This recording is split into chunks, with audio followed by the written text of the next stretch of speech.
This is La Rambla. This street was actually sort of a creek where the water and the drainage gets drained out of the city back in the medieval era. And now it became a super popular tourist attraction. There are lots of souvenir shops and a lot of silly people selling silly things to tourists. Like whatever that was. This is Barcelona, one of my favorite cities in Europe, and you'll see why. This flag is the Catalan flag. Most people in Barcelona actually speak Catalan, not Spanish, although many speak both languages. I just love the panoramic views up here. I can see the Mediterranean off in the not too far distance, and then Barceloneta, the beach area, and then the rest of Barcelona. All the way over there, you can see La Sagrada Familia. And all the way down here, you can see the Church of the Sacred Heart of Jesus. It was totally worth it coming to the Castle of Montjuic just for those views. They're breathtaking. Montjuic Castle was built in the mid-1600s as a military fortress, but now it's just a tourist attraction, and we came up here for the expansive views. I imagine soldiers would aim their weapons out of this opening and then they could stand kind of to the side and still be protected. To see Montjuic Castle, once you get off the metro station, you take a funicular, and then from the funicular you take a gondola, or you can walk up. We chose the gondola. Thought it would be a new experience to ride the gondola above Barcelona. Especially with views like these. Oh yeah. Take a look. You can see La Sagrada Familia in the distance. Wow.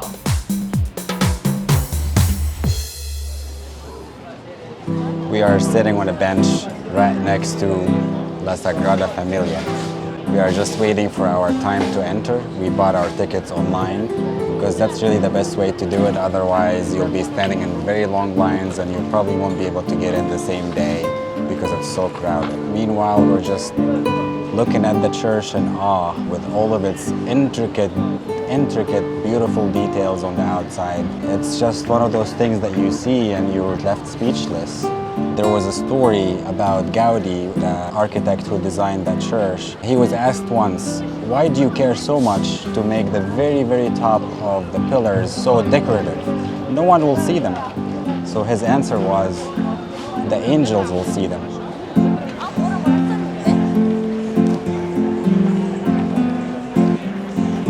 Wow. Well, this is different. We've been in a lot of different churches all over Europe, but I've never seen anything like this. It's very unique how each window tends to stay in a very similar color palette. The effect when the sun shines through the windows is just the striking splash of color on the white walls. It's truly amazing. This is one of the best times of the day to come inside the church when the sun is about to set. That way you'll see the rays of the sun coming this direction. It projects a lot of light inside in such a mesmerizing manner. Just like Gaudi staying true to his design inspiration of nature, there are hardly any straight lines in this entire church. The very tops of each column resemble branches of a tree. This is like being inside of a living thing, as if we were like swallowed by a whale or some huge animal. We just went up the Nativity facade and we're about to get such a nice view of the city. And the weather is perfect. It's sunny, so you see the sun hitting all the houses at just the right angle.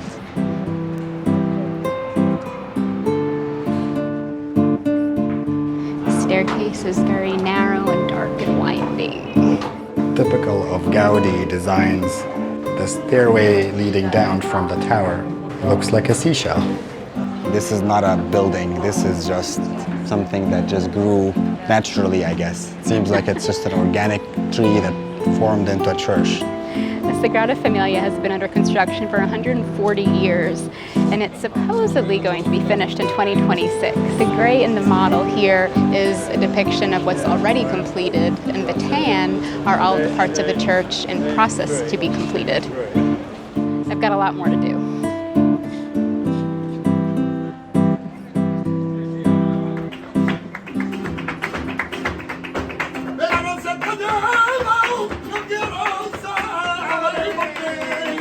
We just saw a flamenco show in Tablao Cordobes, and Wow, I still have goosebumps.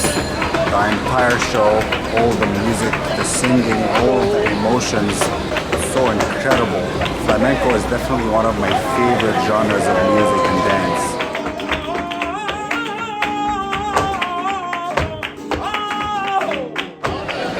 Wow, my life now is complete.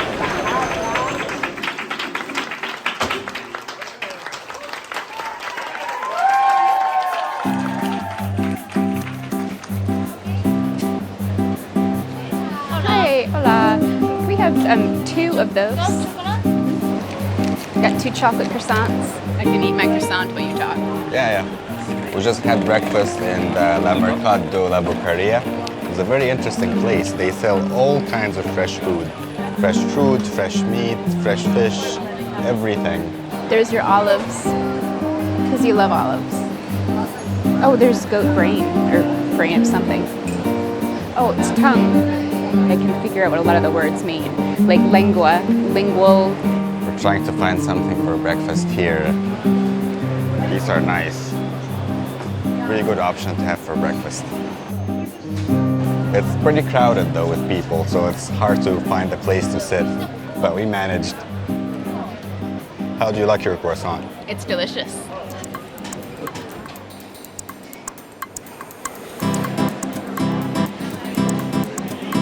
The stairs behind us are very famous. They feature this lizard made out of tile. This lizard is so famous that everyone wants to take a selfie with it. I have never seen a more popular lizard in my life. So what ends up happening is you don't really get a selfie with the lizard, you get a selfie with other people taking selfies of the lizard. I couldn't even get close to it to even take a selfie. You can even see it. Welcome to Park Güell. Park Güell was originally built in the early 1900s. It was paid for by the Güell family, and it was designed by Gaudi. Originally, it was meant to be a neighborhood, actually, a gated private neighborhood, but only 2 of the houses were ever built, and Gaudi lived in one of them. It never quite got to be the residential community that it was set out to be. But arguably, it became something even better, which is one of Barcelona's top sights to see. This area is where everybody takes a selfie. It's got a great view. It's a nice area here. Look at this background.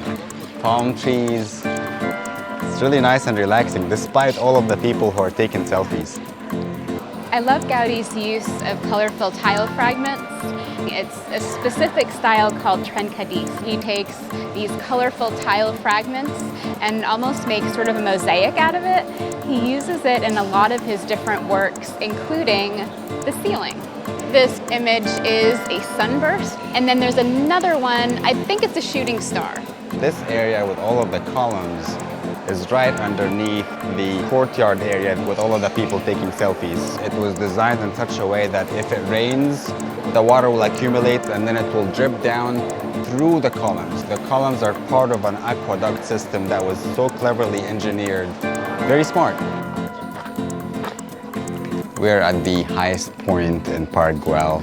It's called the Hill of the 3 Crosses because it has this old chapel built with 3 crosses on top of it. You can see most of Barcelona as well as the Mediterranean off in the distance.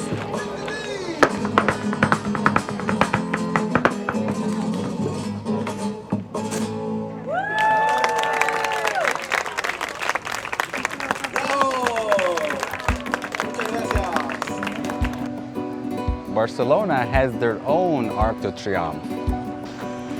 This Arc de Triomphe was built in 1888 to become a major gateway to an exhibition that was held in the park.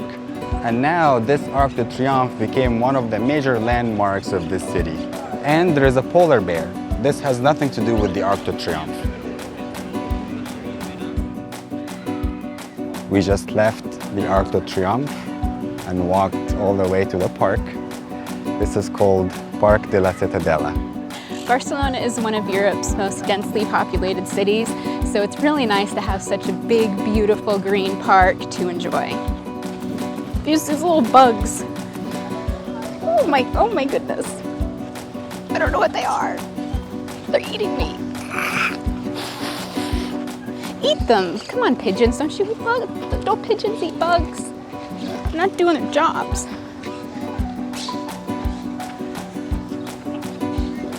I think we've escaped the bugs. Oh, look at the little palm trees. They're adorable.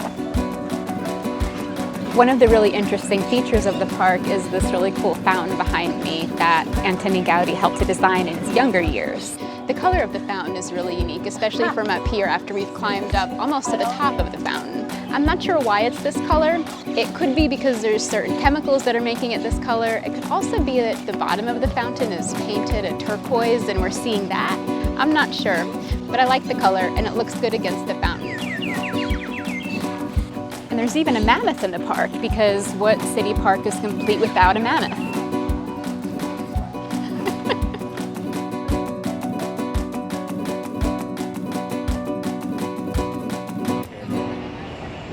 Casa Batlló, this amazing building that you see behind me, was originally purchased by the Batlló family in 1900. So the Batlló family, originally wanted to tear down the building after they purchased it, but Gaudi convinced them otherwise and actually convinced them to let him completely redo the interior and exterior. When you think of architecture in buildings, it's easy to think of straight lines, squares, rectangles, corners, that sort of thing. But Gaudi didn't follow your traditional architectural rules at all. His inspiration came from more organic origins, such as the lines and shapes you see from animals, from plants, from trees, and he incorporated those into his designs. There were windows that were in the shape of fish gills. Some of the walls and ceilings had this really unique pattern on them, almost reminding me of the shell of a turtle. The audio tour was very entertaining, and they give you this tablet. If you move the tablet around, it will actually show you the picture of each room back when it was originally furnished. Looking through this glass reminds me when you put your head in the water when you're swimming at the ocean and you open up your eyes and everything is a little bit distorted, but you can still kind of see shapes and colors. That's exactly what it's like looking through this glass. I think Gaudi is definitely a genius. At the end of our tour, there is this very interesting artificial intelligent immersive experience. Supposedly, it's something that portrays the thought process of Gaudi. Basically, you see lights and visuals and sound all around you. It was a little bit screwy a little bit with one's head.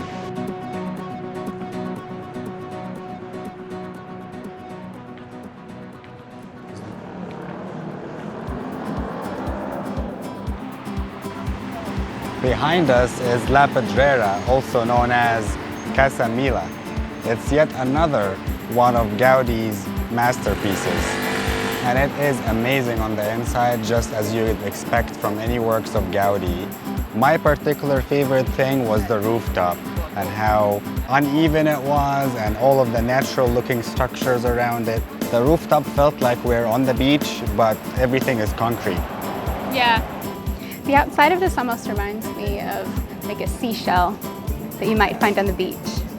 This is perhaps the best rooftop I've ever seen. It almost seems like this building wasn't built by a human being. It almost seems like it was natural and then people just carved living space into it. The building itself seems to be alive. This rooftop was built right above the attic. The attic had so many arches that kind of resembled the rib cage of an animal. And each arc had a different height. It was meticulously made. That explains why the rooftop here seems uneven, because the arches of the attic were uneven and they go up and down, narrow and wide. Very elaborate. Those metal railings were not part of the original design. They were put there so that people don't fall. I can imagine the original unobstructed view is quite something to behold, but also pretty dangerous. We're up quite high. Yep.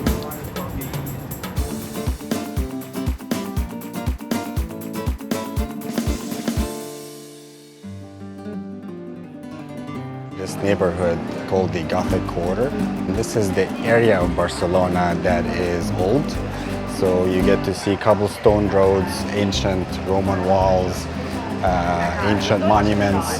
This is the historical part of town.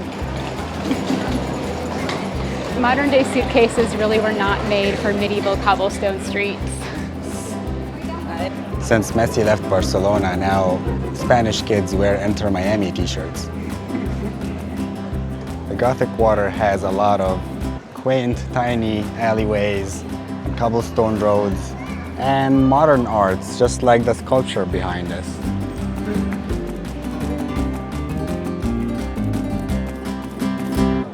Behind us is the Barcelona Cathedral, one of the oldest churches in Barcelona, and a fine example of Gothic architecture. Do you have to say it like that, Barcelona? Barcelona. That is how Spanish people say it, but... I'm trying to be one of them. I've read that this is considered to be one of the world's darkest cathedrals, and I can see why. Most of the light in here is not natural light. Although there are some stained glass windows here, they're more towards the top of the wall. Although it's very impressive, a very tall ceiling, and the Gothic style is very apparent. The cathedral has this nice sort of outdoors area with palm trees. It's like a courtyard. I think every church should have a courtyard. I agree. And in the courtyard, there are swans. 13 of them. They sleep funny. Did you notice? They just tuck their heads into their bodies. It's cute. They tuck their heads underneath their wing, I think, to sleep.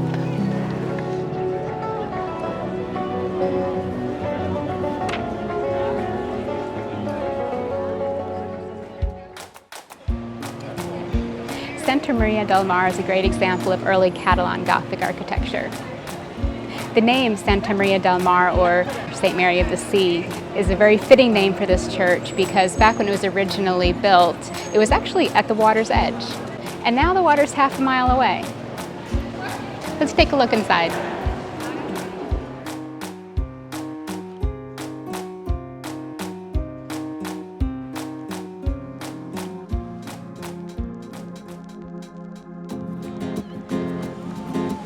When you think of Barcelona, you don't think of a beach. However, Barcelona has not just a beach, but a very beautiful one. La Barceloneta is the beach area of Barcelona. The breeze is so nice. It's 75 degrees and sunny. It is about 7:19 p.m., so the sun is starting to go down. It's a really great time of day. I love how it seems like there's something for everybody at the beach area. This awesome boardwalk is for people who want to walk, bike, rollerblade. People are walking dogs, skateboarding. You can even rent bikes if you don't have your own with you. There's a gym we just passed, so if you want to work out in the gym, you can do that. I saw lots of volleyball nets. This area has such a cool vibe to it.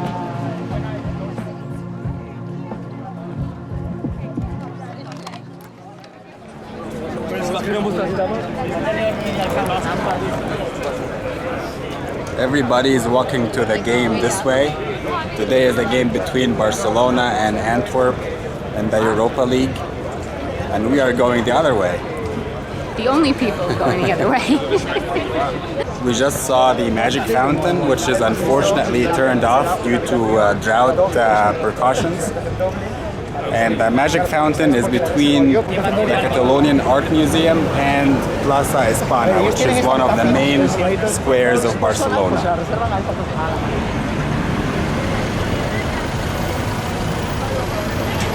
Plaza España. It's a pretty big square.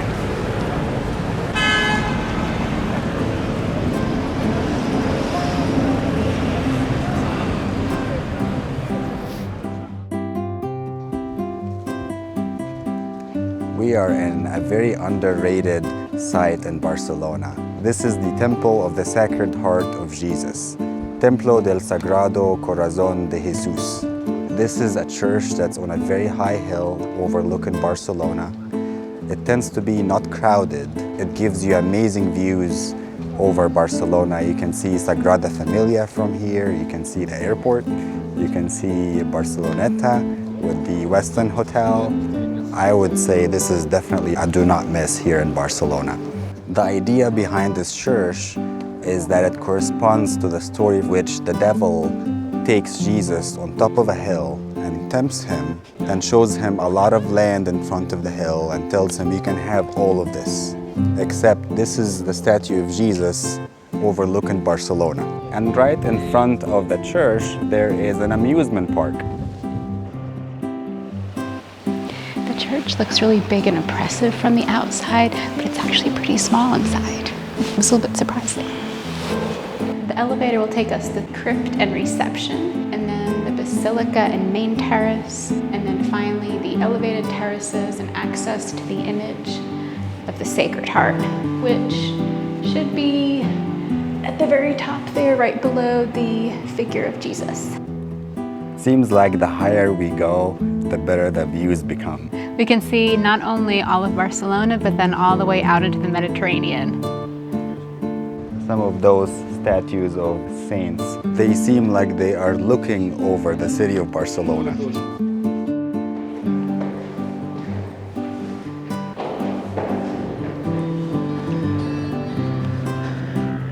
Jesus is right there. The statue of Jesus is actually really big up close.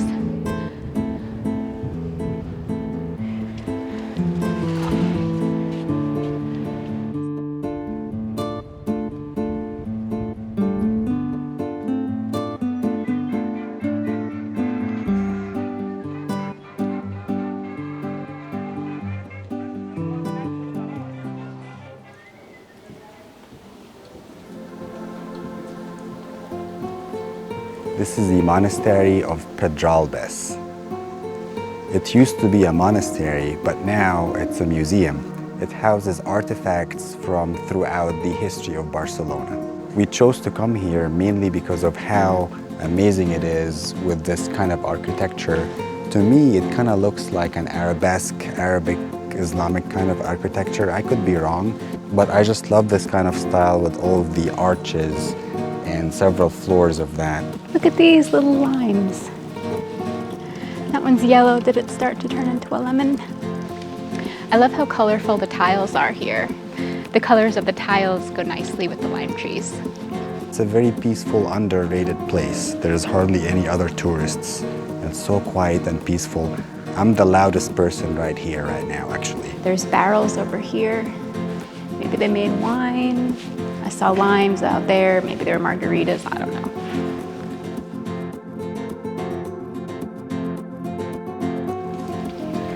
I like the ducks swimming in the pond.